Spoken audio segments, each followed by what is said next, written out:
When you search things on Google, the first thing that shows is the Gemini summary. How does this affect the SEO? These Gemini overviews, it is totally dependent on... Hi freelancer, welcome back to today's episode of the Freelance Blueprint. I'm your host Lizzie, a freelance UX designer and digital nomad. Today we're joined by Owain. Owain is an SEO consultant and he has different niches like technical SEO, e-commerce SEO, and also SEO for China. The average freelancer who has a website where they have their portfolio services, what do you recommend for them to do to rank higher on Google? Niche-based pain points in terms of work that you've delivered or problems you've solved. Where do you find your leads or your clients? I mostly get my clients through... In this episode, we cover several topics, and one of them being how AI changed the landscape of SEO, the dilemma of knowing when is the right time to scale your business or if you should scale your business, and the constant lingering anxiety of like, how long is this gonna last? So let's get started.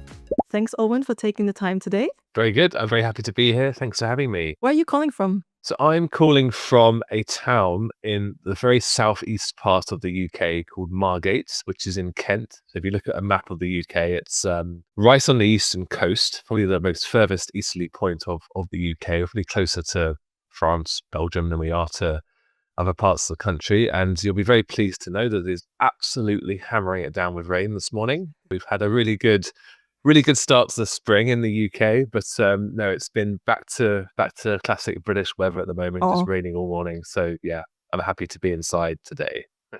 The lighting looks good though. Yeah, that's good. Yeah, sending a false pretense. Yeah. If I wouldn't know anything about you, but I would meet your best friend, how would they describe you to me? Oh, wow. Okay. I mean, it really depends on the friend and on the context. I'm trying to just rattle through a sort of Rolodex of people that, how would they describe me? I would say, yeah, I mean, I guess kind of like reliable, I guess. I'm often called structured, and that's often in the work environment, which is like really boring. I know it's, that's often the feedback I get is like, you're so structured, it's like kind of organizing and things like that and putting blockers in calendars, things like that. But outside of the boring stuff, I guess, I'm quite creative in my free time. So you probably just about see a sort of a quite like shaded guitar in the background there. So I've got like kind of outside of my day job, my freelance life of being an SEO consultant, digital consultant, I make music, I write, I like to go running and things like that. So yeah, I guess the reliable creative person would be, and those two things often don't kind of, bash heads together, but I like to think that there's something going on there, I think, I think that's the perfect combination for a freelancer actually, because you need to be structured. You don't have a boss who comes to you and tells you what to do. You have to create your own to-do list and you have to motivate yourself to do that. And you need some form of creativity because it's not just like when you freelance, you don't just do the task. You also have to like promote yourself and these kind of things. What was it for you that got you into SEO in the first place? So I'm going to have to use a very tired trope that I'm sure you've probably heard so many times, that people who get into SEO, I literally just fell into it. And that's as far as I can tell, unless you are kind of born with this desire to do SEO from a very young age. I don't think I've met anyone that's ever, wanted to do that. But it is an enjoyable and fruitful profession. But no, I literally just fell into it. So my backstory is a little bit interesting, I'd say. So I used to live in China a long time ago. This was in my kind of early to mid 20s. I kind of graduated with a degree in English literature. So that's kind of where I guess the creative side comes from. I wanted to be a writer. I wanted to be like a kind of, I don't know, like a fiction writer or a journalist, whatever it happens to be. That's kind of my core passion. I still keep it up. I still try and do that where I can in my job. But yeah, I graduated with a literature degree. This was back in 2008. So that was a fun time when we had another existential world crisis going on, one of many. And there wasn't a lot going on in the UK at the time. So I kind of took the jump to move out to China at the time and initially did a kind of stint teaching English as a foreign language, which many people end up doing if they go to Asia. They kind of do like a little course to kind of qualify them to teach, inverted commas, qualify them to teach English. And I ended up spending 5 years out there in total, just under 5 years.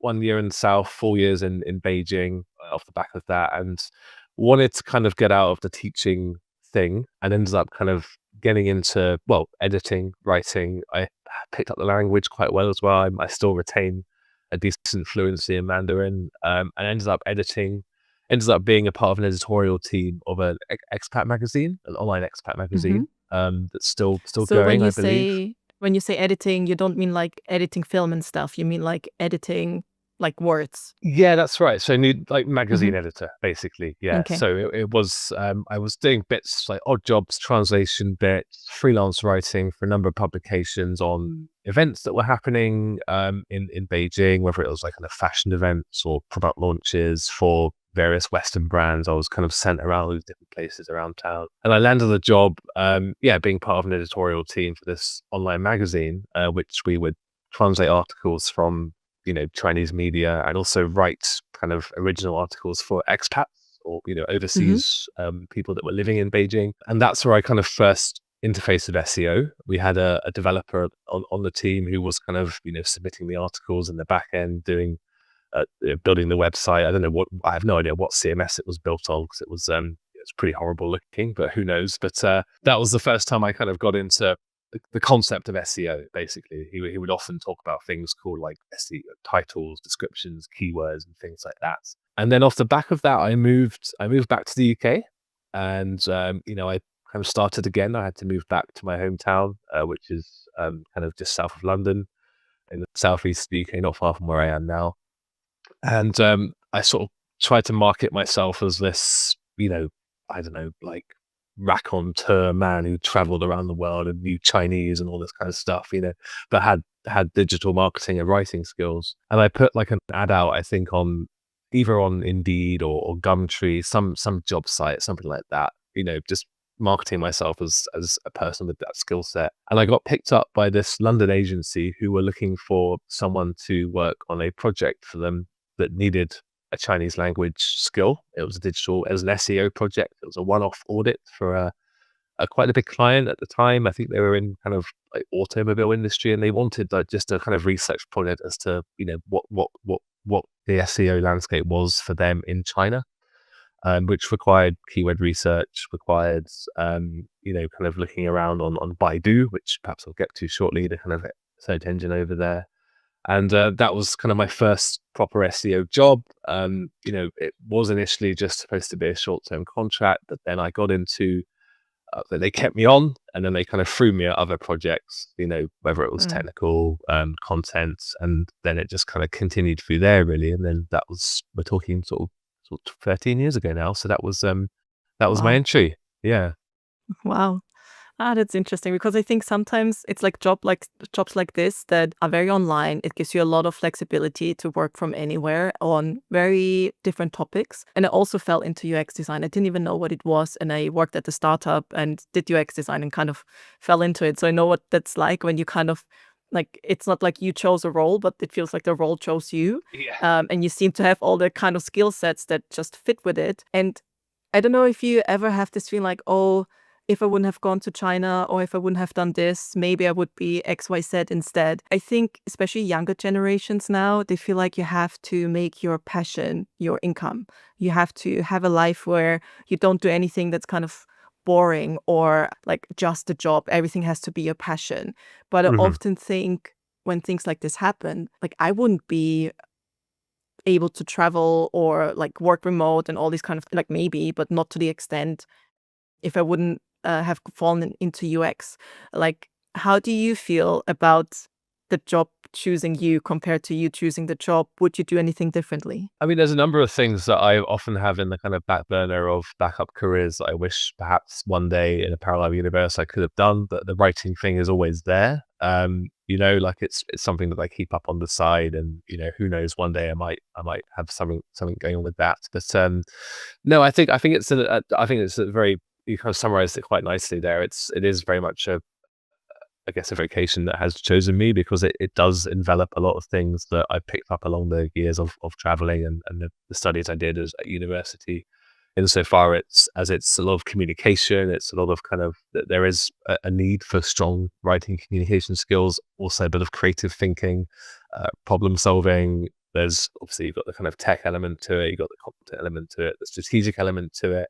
as well. And the bit which I find myself doing a lot more these days, which is, and we can perhaps talk about this other career that I may have had in another life, which is the kind of political side to it. There's a lot of, particularly if you work on the kind of like big client, enterprise type clients, which is what I do a lot of these days. There's a lot of kind of management of stakeholders and trying to kind of get a sense of what interests them, what their KPIs are, and how that kind of feeds back into what you're trying to do to kind of prove success and achieve what you want to do from an SEO standpoint for that brand. So there's a lot of that, which I find quite interesting. It's all about people, it's all about what makes people tick, what's their backgrounds, what are they trying to do in their position in the company. And yeah, that I find really interesting as well. And that is a kind of, that's the kind of, you've got the left hand, which is potentially writing career. Right hand is possibly I once thought about going into politics, but that's looking very unlikely now. But anyway, I'm able to do a bit of that with SEO, which is good. So yeah, I think that's a very good summarization of all the things that kind of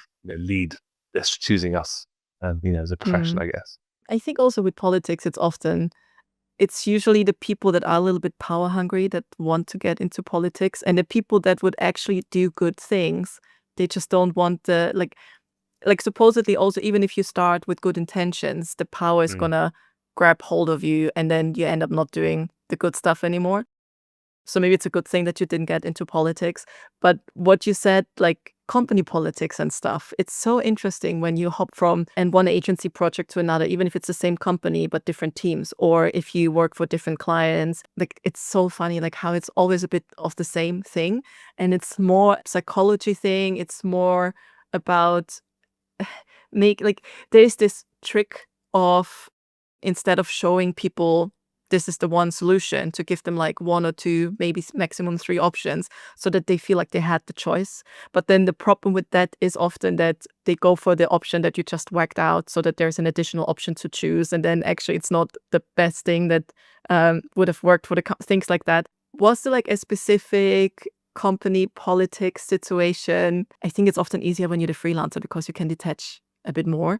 But was there something where you're like, get me out of here, or like something which was a big lesson for you? Yeah, I mean, definitely. I mean, there's been a litany of lessons, I guess, across the kind of course of my career in terms of, learning about that political side of things. I think, yeah, you've touched on something quite good there in terms of like being a freelancer and being quite detached from it.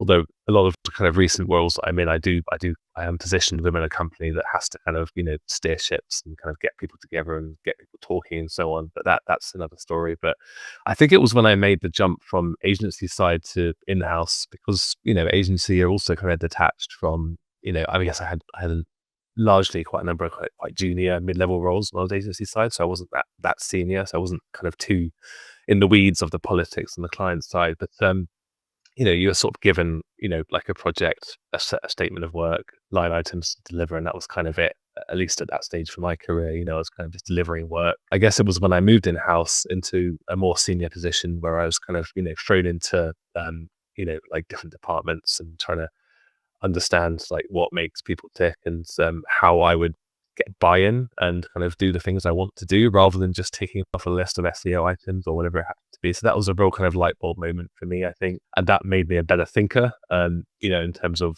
trying to prove the value of SEO and trying to get a sense of what actually worked for SEO, depending on the website, depending on the client. I think I had quite a difficult transition in my first or second in-house role, where I'd come literally back from an agency, and I kind of just saw it as a deliverables based role, which obviously that's incredibly naive. You're not going to kind of get too far with that. It's not just about ticking boxes. It's about actually kind of being quite strategic and quite, laser focused on what matters for that business. And that was definitely a mistake that I made, I think, once, and kind of, learned from that quite quickly, I think, in one of my previous in-house roles. And that's kind of very much informed like what I try and position myself now as a freelancer who does SEO. It's not just about like, I give you a tech audit, I give you content, keyword research. It's more about like, hey, what is actually valuable for your business? It's much more consulting type model that I try and run, kind of looking much more commercial KPIs and things like that. So that definitely kind of, was the moment, I think, that moving from agency to in-house and becoming a bit more senior and kind of talking to CMOs and talking to, directors and things like that, where, you had to kind of tweak your language, tweak the framing of what you were trying to deliver. you always have to adapt, especially when you work a technical job because technology advances so fast. What's your feeling now when it comes to AI? Because I Mhm. guess with SEO, there's also some sort of politics. I don't know if it's politics for the actual SEO task, but like you have to research to know what people are searching for. Do they type um, I once had bed bugs, and we found the company online. And he said the way he scores so well on SEO is because he knows that when people have bed bugs at home, they don't search for flat Mhm. fumigation or Mhm. whatever. They don't Yeah. search for this tab. Yeah. They search literally for like, what the fuck are these bed bugs doing in my? How do I get rid of the like? They swear, you know. So his SEO is specialized towards people swearing for bed bugs, and that's That's why it's interesting. doing so well. And I found this super, super interesting. But now when you search things on Google, you come up with like the first thing that shows is the Gemini summary. Yes. So I don't know if it actually comes with like the blog post, like you see the links to the actual blog post, so you Mhm. can dig deeper into it.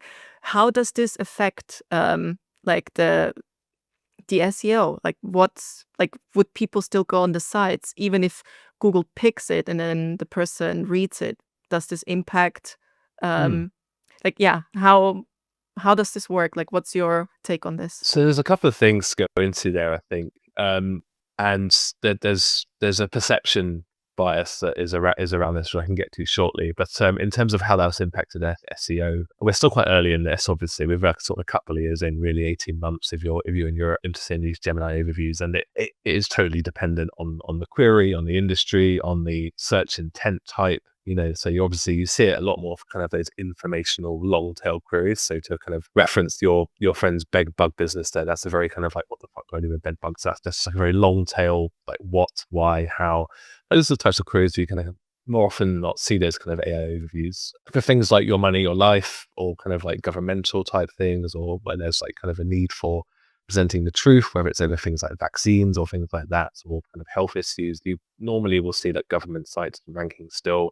Although not always, there are plenty of examples of kind of AI overviews being quite misleading and, kind of presenting all kinds of weird information. But I guess to answer the first part is, yeah, I mean, I think there's definitely going to be, and there already has been, a reduction in clicks off the back of this. I think we're moving very quickly to kind of a zero click, although kind of not a zero click, kind of a reduced click SEO landscape, where, you know, and this is interesting because, whenever I kind of take on a project, the assumption is, as the SEO consultant, that my job is to drive impressions, drive clicks to a website, drive visibility, and that's totally fine.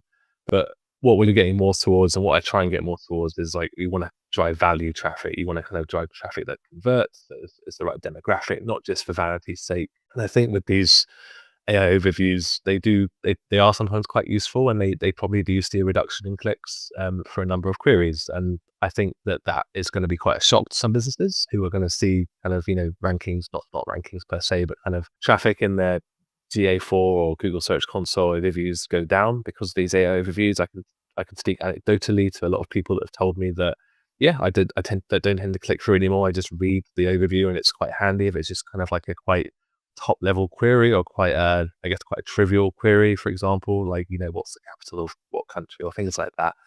And I think that's just an evolutionary step in SEO. I think that, the people that are kind of really doing it properly and providing value to brands in terms of driving traffic, getting more users in, being part of that whole brand positioning, I think that's still going to be very strong. And I think the AI overview is just, yeah, it's just an evolution of kind of where we're going in terms of that kind of fewer clicks, but more value clicks, I hope.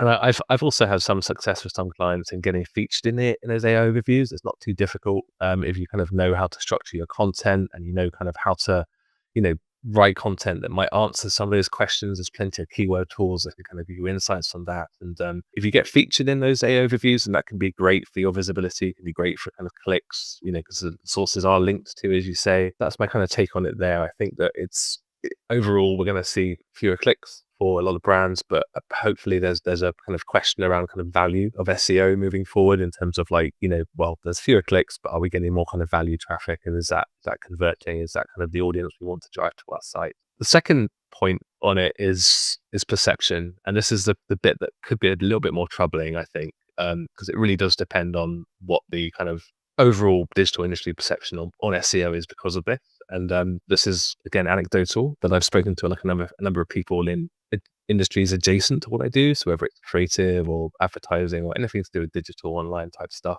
And there's often a kind of like, oh, isn't SEO kind of useless now because of these AI overviews? You know, like there's and that if that kind of bleeds into the narrative of brands looking to de-invest in SEO because of this and because it's more tricky and unreliable and upspend on things like paid ads and social ads or whatever it happens to be, PPC, that's another question. And there's always going to be people that are going to be talking about how to optimize for AI overviews and things like that. But I think, I think that it's definitely an opportunity. I think that it's an evolution in search, and it just means that we have to be smarter, we have to be more precise about what we're doing, but we'll see how it goes. Before it was like, just get on the first page of Google and you'll be fine.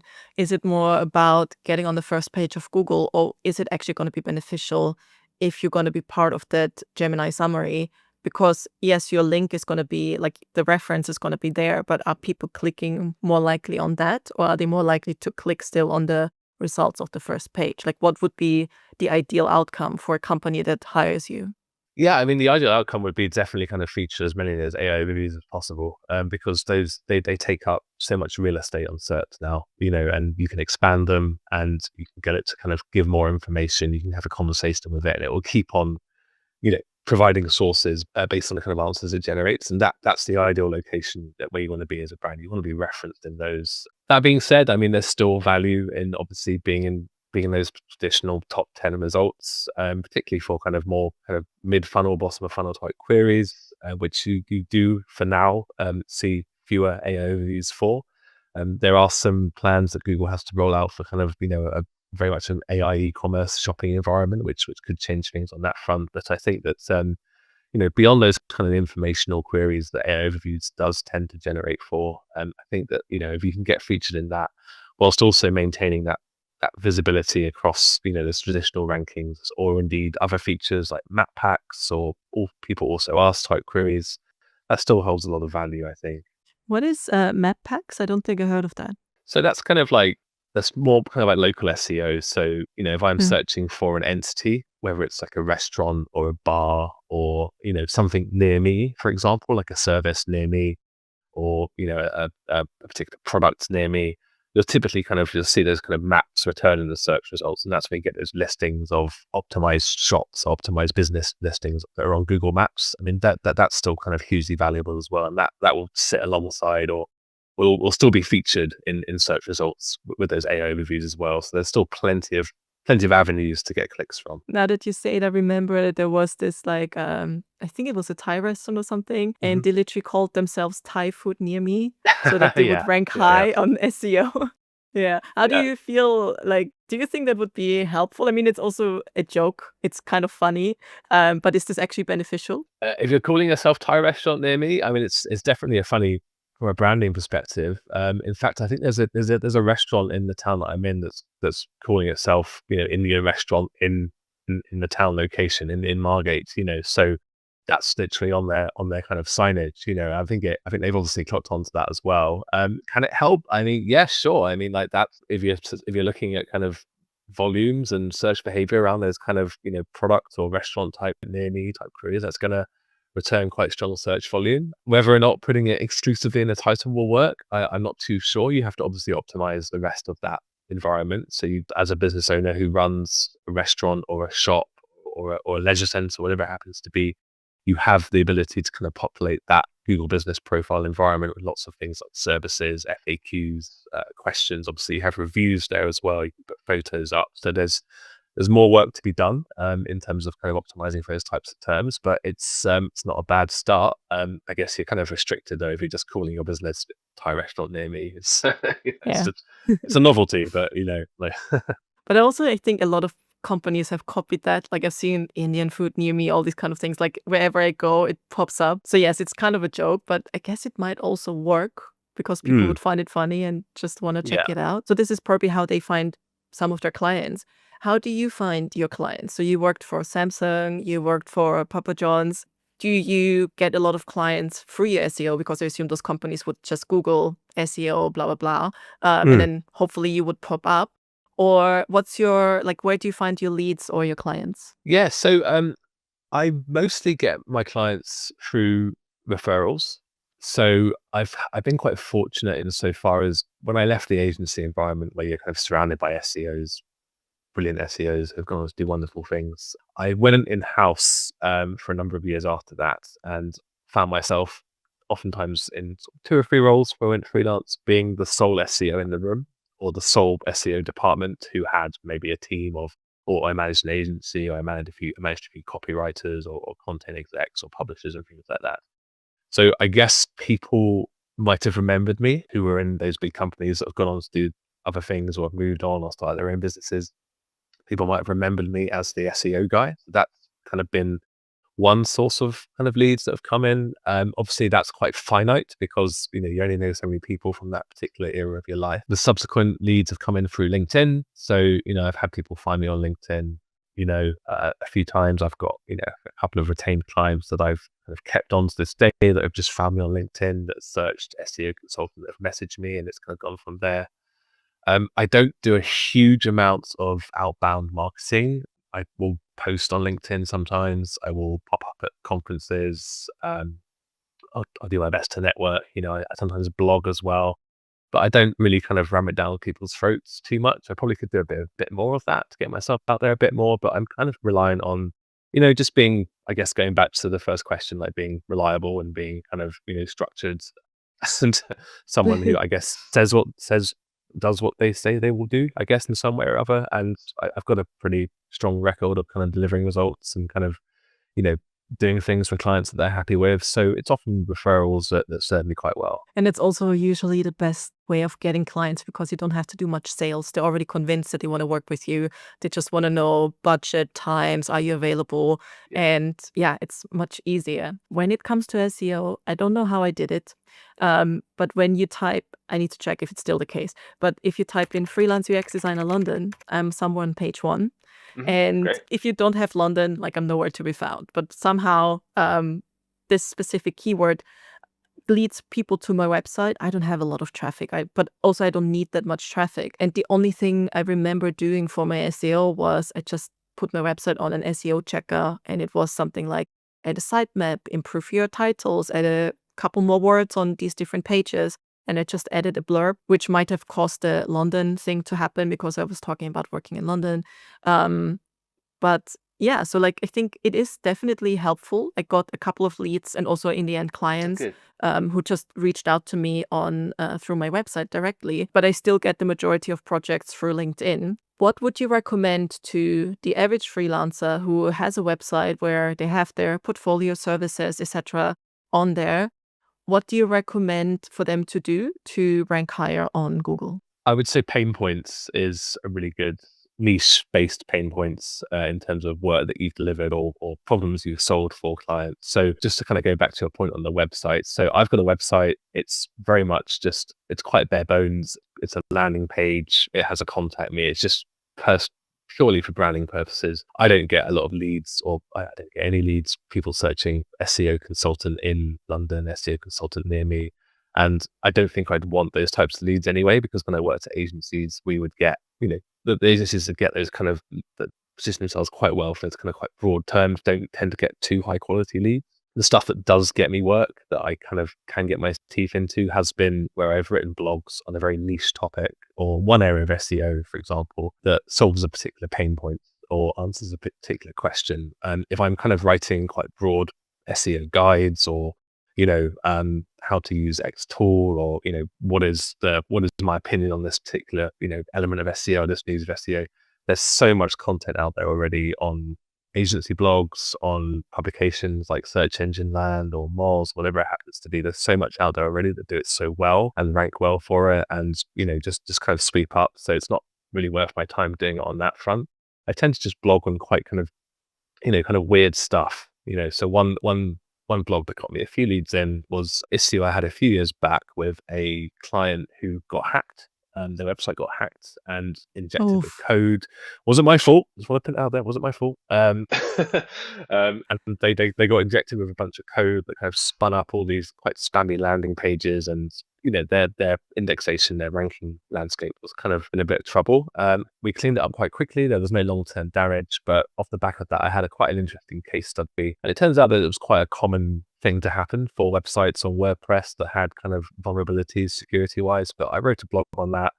And that's gotten a few leads off the back of that front, of people who've had the same problem, that have seen my walkthrough and have said, well, it's happened to me, your blog's really useful, but I need some help with this. There's always been the China stuff as well.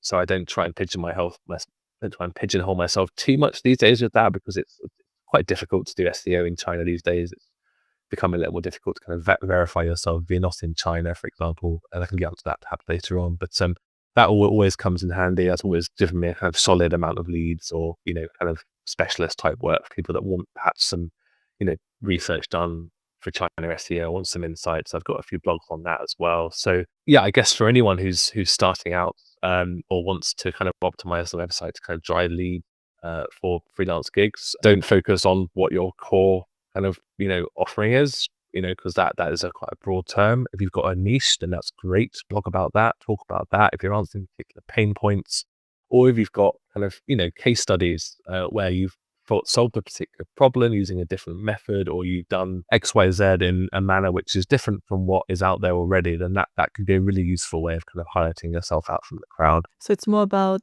writing blog articles than doing some tweaks in the code of the page. Yeah, I think so.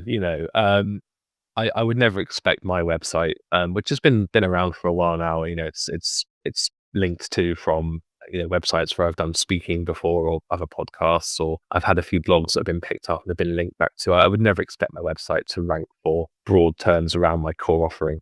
It's just kind of unrealistic. And to go back to that point, if I did rank for those terms, I wouldn't expect quality leads to come from them necessarily. And I might be wrong on that front. I'm just talking from experience. When I was agency side, and we used to get leads all the time from people that were just searching for SEO in London or SEO, and it would just be kind of not the kind of stuff you'd want to do. So yeah, I very much would rely on kind of the kind of pain point stuff, the kind of very niche stuff that I'm kind of known for doing, I guess. Now that you say it, if I compare the type of leads I get through my website and the ones I get through LinkedIn or referrals, usually the ones that I get through my website, they're very low budget. And it's also people that never worked with UX designers before, which is not necessarily a bad thing. But like their expectation of the outcome and like the financial investment, the time investment versus what the result is often like you have to do a bit more explanation. So I understand what you mean with the quality of leads. Yeah. Yeah, you have to. Oh, sorry. Yeah, go ahead. No, continue. Yeah, sorry. I mean, you really have to. The whole thing about qualifying leads as well. I mean, the ideal lead is something that comes from someone who has an understanding of what it is they want to do for SEO, or indeed for UX, and they have like a strategy in place, and they have backing internally, and they understand that that's something that needs to happen for their goals, whether it's a marketing manager or a CMO or an in-house consultant. So, and you're right, those leads often do come via referrals or via LinkedIn, whereas those kind of more broader website leads, you really have to kind of spend a bit of time qualifying them, I think, which isn't always desirable for being a freelancer. One thing that I found quite interesting is that you put like the whole China SEO on your website as well. And I always think like when someone spent a lot of time abroad, it could be that it was just easy to get a teaching gig in China and I just wanted to go abroad, like you mentioned, like 2008. But was there like another reason for you to go to China? Yeah, I mean, I hadn't, how old was I at the time? 21. So it was purely adventure. I hadn't traveled a huge amount before then, been around Europe, obviously, kind of classic British holidays, France, Spain, Germany, but hadn't really been outside the continent, hadn't been to exciting places. The thing, I guess the catalyst at the time was I had the town I grew up in. I had a few friends that went to university in different parts of the country in the UK, and we all came back at the same time. And again, this was 2008, so global financial crisis, and we were all kind of stuck in our hometowns, not knowing what to do. And there were three of us that did the same thing. Two of us went to China. One of them is still there. 15, well, almost 20 years later now, he's still out there. And the other one went to Japan, and he's still out there as well. I was the one that came back. So I guess we all kind of we all kind of got together and we're like, yeah, we're going to do this bank thing together. And we kind of formed a close, we were already really good friends, but we've kept in touch off the back of that. And my friend who's still in China to this day, he's in the south near Hong Kong on the border there. He's actually back in the UK now visiting his family, and it was nice to catch up with him. And we always kind of exchanged very kind of niche, weird stories that we had at the time. But I guess that was the catalyst. But I've always had an interest in languages as well. So and obviously cultures from that particular region. And I wanted to really get good at language. I think I knew at the time that it was obviously it's a burgeoning. It's not really a burgeoning. It is probably now the world's superpower. If we look at external factors. So it's I guess it was a decision. I don't know if it was that calculated at the time. If we're talking for a 21-year-old, but I guess that has paid off in terms of like having that language skill to rely on. As I said, I don't pigeonhole myself too much as the China SEO guy because it's useful for work. But I try to kind of position myself more as a general consultant these days. But I guess it was kind of some weird forbearing of one day this will come in handy, and it has proven to help, Do you want to still say something in Mandarin? What do you want me to say? Maybe you can describe SEO in 2 sentences. SEO in 2 sentences. Okay, so 搜索引擎优化是比较难的一个行业. There we go. So I said there, the SEO industry, trying to back translate that. So the SEO, hang on a second. What did I just say? I said the SEO discipline is quite a difficult industry. There we go, which I guess has some truth to it. Yeah. How does SEO differ in China compared to Europe? Because I guess like in the West, you would just want to work on like to show up on Google, whereas Google and other things that is commonly used in our part of the world is blocked in China. Like, would you still then have to do some sort of SEO working also on Google or other platforms if they want to go abroad, or is it just like very contained within China? It's pretty contained. It really does depend on the client. So I've got some global Western clients that have footprint in China. They're kind of luxury. I've worked with luxury brands or enterprise, let's say kind of hospitality brands that have products or locations in China. And the Chinese operations are trying to sell into actually weirdly trying to kind of get Western clients to kind of visit them. So that involves Google still. So let's say it's like a kind of luxury, I don't know, like a luxury shop or a luxury hotel in a city in China that is trying to get Western clients to kind of stay over and visit or spend money. So there's still a element of Google there. That's kind of reverse engineering it a little bit. But yes, for the most part, it is quite contained. Google is all but blocked in China. There is a iteration of Google Hong Kong that you can get on, but it's all but pretty useless. The kind of search engine market share is incredibly tiny. There is some VPN usage in China among the kind of, the kind of middle class young people that are kind of visiting the West or perhaps going to university or studying abroad or going on a holiday and spending money abroad. They will use VPNs to kind of bypass that, but you're talking about a kind of, I guess, a small percentile compared to what's really out there. So yes, it is mostly on Baidu, which is this different search engine altogether. It looks a bit like Google. If you log onto it, obviously it's completely in Chinese. It does differ in its structure. It does kind of have a different way of ranking sites, and it prominently features a lot of its own products, for example. Of course, Google does that as well, but it has a monopoly on China's version of Wikipedia, China's version of Reddit, China's version of Yahoo Answers, Quora. It owns all those spaces. So whatever you tend to search for, let's say long tail search query, like, where can I go in this city to do this? You'll inevitably get a return with all these kind of sub products of Baidu. So that can be quite a challenge, but you can optimize in these arenas as well. There's a whole host of differences in terms of how it kind of prioritizes sites. Obviously, if you're hosted in China, if you've got a business instance in China, that sets you up quite nicely. Chinese .cn domain is also preferable as well. You have to kind of apply to things like ICP licensing, which is this kind of like a registration you have to get to operate as an online business within China legally. So there's hoops to jump through there. But I guess in terms of like core algorithm, when we look at Google compared to Baidu, it's similar. It's your basics. It's kind of optimization of elements across HTML. It's good content. It's useful content.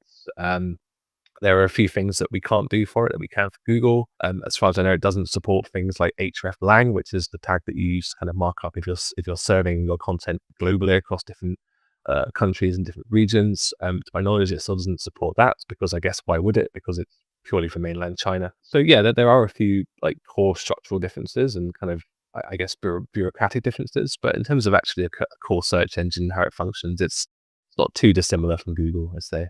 It's so funny because they seem like to just copy paste whatever other people are doing, but they seem to do a really good job at that. Like, They're they doing it might better not now. invent things, but they're doing a really good job in taking what's there. It's like still like an artist, it's a bit like that. One thing that I find interesting as well is that you could probably totally milk that niche, but you said that you want to be more of a generalist. What's your take on niching? I think definitely. I mean, I do have a number of niches. I mean, that the China thing is definitely one of them. I do a bit of ghostwriting as well. There's a few kind of things that I try to get towards in terms of like positioning myself as like an enterprise or e-commerce SEO consultant. So yeah, definitely would recommend niching if you can. I mean, like, I think most people can get to a decent standard of general SEO skills, which is to have that kind of 360 knowledge of content and technical SEO. So I'm not a kind of, by nature, I'm not a technical person. I was terrible at maths at school. I can't code, but I can do technical SEO. Obviously not to the skill or extent in terms of ingenuity to some others in the industry, but I can do it insofar as I've delivered successful projects like migrations. I can troubleshoot when there's something wrong in the back end or code or things like that. But I think most people can get to that space if they spend time, if they have, let's say 10 years in the industry, they can get to, and they're exposed to a variety of clients, different CMSs, product types, that you can get to that quite quickly, I think.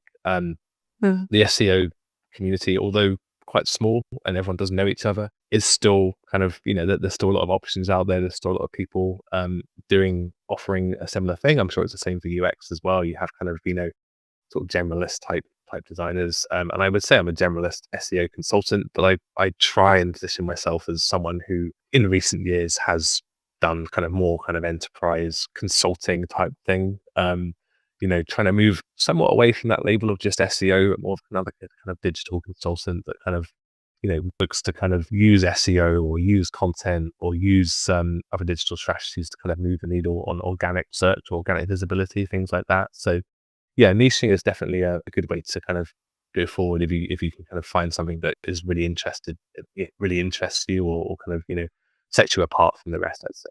Cool. There was one thing, and I listened to a few of your podcasts as well, of other freelancers, about like kind of scaling as well. hmm I guess I might throw this one back to you, actually. So have you ever kind of been in that position where you are, let's say, at capacity, and you kind of see work come in, your funnel is kind of warm, you've got leads coming in, but you're at capacity and you turn down work and you think, oh, maybe I could have got someone in to help or grown. And I'm wondering if that's something that you've ever kind of, how you've approached that, really.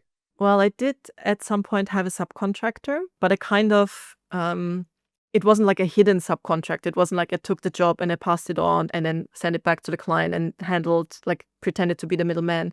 It was more a contractor, and she was absolutely great.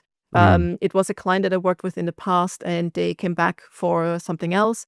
And I said, well, that's something a junior could do, but also they might need a little bit more guidance. And I would like to support, because especially in the UX industry, I don't know what it's like in SEO, but I think there are so many boot camps, so many like, become a UX designer, it makes you so much money. And then people do these courses and then they really, really struggle to get their first gig. But once you've got that second gig, you'll be doing really well. But people want seniors, not juniors. And yeah, so I asked them if they would be okay for me to, because I am actually busy, like I am booked, but I would have a couple hours here and there to overlook someone else's work. They would be able to have someone that they could eventually hire then in-house. I would train them up. I would basically get paid separately for mentoring, like for upskilling someone for them. And they were happy with that. So that was kind of like scaling. And I loved it because I've done so many design systems and things like that where there's just so many buttons you can design, so many, so it's nice to give someone guidance or a strategy and also to help them. So not just like do X, Y, and Z, but also what would you do? Okay, how could you do this better? Or Interesting, yeah. have you tried this? So I quite I love teaching. I love sharing knowledge, which is also one of the reasons why I love this podcast so much. But I don't know if I would, because some people are like, oh, you should move from freelancing to having your agency. But I don't know if I would want that. I don't like working with another freelancer. They tell me the rate, and it was her first role. So I was like, you shouldn't go below this rate. And she was like, I wouldn't even have asked for that rate. So I was like, okay, good, I'll give you that rate. But if it's someone's salary, you're responsible of paying someone's salary. And also you're kind of responsible that they have something to do. So if that client drops out, like she would also know that, it's not my responsibility to find another client for her, for the subcontractor. But yeah, it was a bit sad when the project ended because it meant also that I stopped working with her. But I don't know if I would want to have employees. And I do have Yeah. a co-living where I have employees. So it's like a very separate business. Like I have it's in Sri Lanka, so it's different Oh, culture, that's and yeah. it's so hard. Yeah, it's a bit crazy. But it's very different to deal with just a client. And it's another story to deal with employees. And also being responsible on like, oh, this is what your time is worth. Like it feels so icky to me to say, Yeah. because like Yeah. time is Yeah. invaluable. So yeah, there it's hopefully it's scalable, but like how do you scale a hotel with like, yeah, that's a different thing. But I guess that's the closest I've been to scaling. But I'm trying Okay. to get Yeah. a way of making things passive, which is a bit tricky. But yeah, what about you? What's your view on this? Yeah. I mean, that's all really interesting. I've never I've kind of been presented with this conundrum a couple of times where like, I could easily outsource and I could easily kind of look to kind of, take on more work, and perhaps kind of scale up and then be more profitable by hiring people and training them up and such. But I've also kind of like, I quite like doing the work. I quite like getting down in the weeds. I quite like doing both the getting access to a CMS and playing around with code and playing around with elements whilst also being the kind of top level strategist as well. So I've always found it a little bit difficult to kind of, spend the time with someone and train them up and so on. I guess that's kind of why I wanted to go solo in the first place, was to Mm, kind of own everything that I do. But you're right, that is, it is a bit of a restriction sometimes, and I often think, well, I could have done that. I could have taken on that bit of work and, mm, but there's also part of me that's like, oh, he's really busy, so he must be good, so he's saying no all the time, so maybe we'll come back to him. But mm. that's definitely not the case. 'Cause people often need people quite immediately on a freelance basis. So Yeah. yeah, it's definitely food for thought. Yeah, cool. I mean, I was in Sri Lanka in January actually. I went there for a sort of holiday over Christmas. It was lovely. Nice. Where did you go? Yeah. We went to, we arrived in Colombo, of course, then went to like the south, kind of a place called Hiratakia, sort of a beach in the south. Kirikatia. That's the place where the co-living is. Yes, it felt like it was very digital nomady, it was a bit like Bali, a bit like Ubud. Um, Well, they hate to be called Bali, but I mean, the first time I was there was last year, January, and it's skyrocketed. Like the amount of people that mm, are going, and it's crazy. It's absolutely crazy. But yeah, there are a lot of nomads going there, which I find mhm. interesting because Sri Lanka still has a lot of power cuts. Yeah. But yeah, that's the place where we opened the co-living. So Wow. Nice. Yeah. No, I definitely got that vibe from it. I was, oh, it's a bit like, what made you choose? What made you choose Hirikatia? well, we were looking for somewhere warm to go over Christmas. So it's we try and do this every year, whereby my wife's birthday is on the 2nd of January. So she's always like, I don't want to be in the UK because it's like the day that everyone goes back to work. It's after Christmas, everyone's kind of eaten too much, drunk too much, and everyone's in a bad mood. So we've had this tradition of kind of trying to be somewhere warm, either just after Christmas or over the Christmas period over the past sort of 7 or 8 years or so. And we looked at India, but I've not been to India before. She had, and Kerala was on the list, but it just felt a little bit too kind of, well, where do we start kind of thing. Whereas Sri Lanka, we had a few friends that had visited kind of in the past year or so that were like, you have to go. Here's our itinerary, and it made it a bit easier to make the decision. And it's a bit more manageable because it's a much smaller place. It's big, and we didn't see a huge amount of it in comparison to what we did see, but it felt like we were able to kind of get a good combination of like beach holiday, jungle, culture, food across those 2 weeks. It was great, you know. It's so funny because I find it so interesting that there are so many nice places, but most people I talk to about Sri Lanka, Hirikatia pops up. And Mm. I don't know what happened because it didn't used to be that big on the map. Like everyone would go to Ahangama, Veligama, and Yeah. now it's always Hirikatia. So, which is good, but also I've seen how it's scaled, so much about Oh my scaling. god, it was like a Yeah, construction site. It was like yes. it was it reminded me of not just Bali, but like also another kind of digital nomad place like Tulum in Mexico. Don't know if you've been there, but Mm, like no. it's another place where I guess people go and they work kind of remotely in co-working spaces, but just constant construction going on, and it was a bit like that in Heraclea. Yeah, it's a bit crazy at the moment.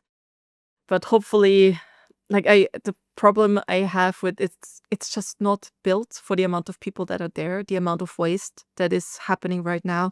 People are still worried about using the filtered water, even though it's like completely fine. They prefer buying Yeah. bottled water, things like that. And it just, yeah. So, but that's something there is not that much we can do, but like people are talking, like people are like trying to make sure that there's waste management because like unlike in Europe where it's so like it's just normal like common knowledge or like expectation and that shows the privilege. Like if you buy a house, if you move anywhere, you pay council tax, Yeah. your rubbish is taken care of. Whereas in Hmm. Sri Lanka, people have to take care of their own rubbish. Hmm. That's why they Hmm. burn everything in the Burn it. garden Yeah. because or they Yeah. dig it in the ground. Um yeah, it's like when we opened the hotel, I was like, so what are we gonna do with the rubbish? Is nobody gonna come pick it up? And they were like, Hmm. Hmm. no. I'm like, No. So okay, and yes, talk it's to the not. council and yeah, it's Yeah. just yeah, Yeah. nice. So we can wrap it up. So you said you listened to a Great. couple of the other episodes, so you know what's coming. So yeah, there are 3 questions that I like to ask all of my guests, and one of them is, would you ever go back to a permanent job? Oh God. I do occasionally entertain the idea by looking at what's out there on the market. I don't think so. I've kind of got to a position now where I've got a decent business. There's always that kind of, I guess you might concur with this. You never quite get rid of that slight underlying hum of anxiety of, like whether or not things are going to work Mm, out. But I've kind of been okay. I've been in this for 5 years now, and it's been going well. And I feel like I'm not really even leveraging it to the point where I could take it further. We talk about outsourcing. There's other specialisms which I could explore. I could do other things alongside SEO. I could employ the writing stuff as well. I do a bit of ghostwriting for people as well. So I don't see that happening. It would very much have to be like the perfect, very cliche, like the kind of perfect job in terms of like dream client. It would probably be a move into in-house again. I feel like I'm probably more suited to that now that I've been more exposed to businesses and understand what makes them tick. So I think I'd be more suited to that rather than the agency side. But yeah, I mean, I would never say never, but at the moment, I don't see but then you would also have to go back to company politics. it. That's true. That's true. Yeah, yeah. Cool. Second question is, if you could go back in time, so you said you've done this for like 5 years now. So if you could go Mhm. back in time to when you took the leap to go full-time freelance, what would you today tell your past self? I would say get a financial advisor, Mhm. or work out. Yeah, like kind of understand, and I guess this is not just kind of related to freelance, but I think it would be like kind of skill set I wish I knew I had when I was, I don't know, like even secondary school. We don't teach this stuff in the UK. You kind of have to kind of go out and learn it. So things about like taxation, rules around what you can and can't do as a business, how you can pay yourself efficiently, what you can do with pensions, all that kind of stuff. I'm still going through the motions on that and learning that 5 years later. As I said, I'm not a mathematically minded person, but this is such essential common knowledge that I think everyone needs to know, especially when you're running a business. And I'm still learning things. I've got an accountant. I've always had an accountant who does things for me on that front, but it's more kind of like having that knowledge from you know, a financial advisor, or having that knowledge myself, I think, which I'm still kind of trying to work through, and trying to, be smarter with the money, be smarter with paying myself and things like that. Um, Aside from that, in terms of the work kind of stuff, there's not a huge amount I would do differently. I would say maybe I'd do a bit more on putting myself out there.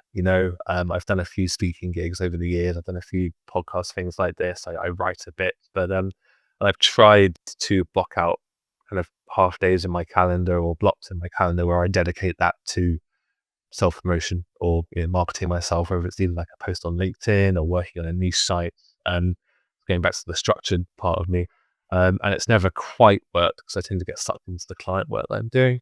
So maybe being a bit more strict on that front, like maybe 10-20% of my time doing more kind of marketing myself or working on myself as a business, which I haven't quite been able to do since I've gone solo. But yeah, maybe a bit more of that as well. Yeah, I think that's the part many people forget. It's not just what you're doing, but all the things around it. You still need to do your taxes, you need to do marketing, you need to do, like, an SEO is part of this, but there are so many hats. But yeah, the finance stuff, there were a few things like you, where it's like, why does nobody teach you that? And yeah, I learned a lot of things. I read a lot of blogs and books and stuff. And then I was like, okay, I think I figured it out. And I did actually, I made a freelance finance course. And part of me is like, who is this woman, telling people what to do with their money? But then at the same time, it's like, no, it's just what I wish I would have known when I Yeah, started. yeah. So yeah. And the final question, if you think of yourself 5 years from now, who knows, maybe you go back to China, maybe you went deeper into one of your niches. Maybe you do more music or more Oh, ghostwriting. Maybe you found a way to scale your business. What do you think your future self 5 years from now would tell you today? wow. Okay, there's a whole host of possibilities on that. Um, I think the future 5-year Owen would probably say the same thing to the past 5-year Owen and the 5-year cycles that go on from there. Don't worry too much. It'll be fine.